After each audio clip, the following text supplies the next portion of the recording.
ඉතින් ආයිබෝවන් සියලු දෙනාටම සුබ දවසක් ප්‍රාර්ථනා කරනවා. ඉතින් ශ්‍රී ලාංකීය සිනමාවේ ආදරණීය රංගන ශිල්පිනිය මාලනී ෆොන්සේකා මහත්මිය මීට දින කිහිපයකට කලින් අභාව ප්‍රාප්ත වුණා.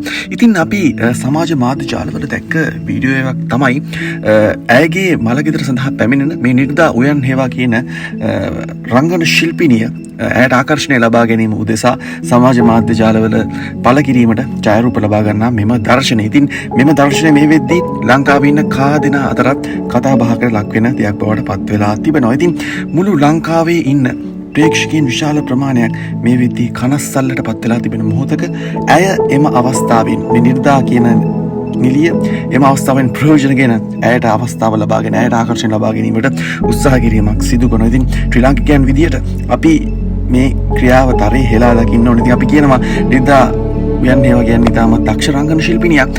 ඇය ප්‍රවීණ රංගන ශිල්පිනියක් විදියට නවක රංගන ශිල්පිනියන් හට මේ දෙන ආදර්ශය කෙබඳු වන්නක්ද? තීරණය ඔබ සතුයි. පල්හැ තියෙනවා කමෙන්ට් සෙක්ෂන් එක. ඔබේ අදහස කමෙන්ට් කරන්න. ජය වේවා.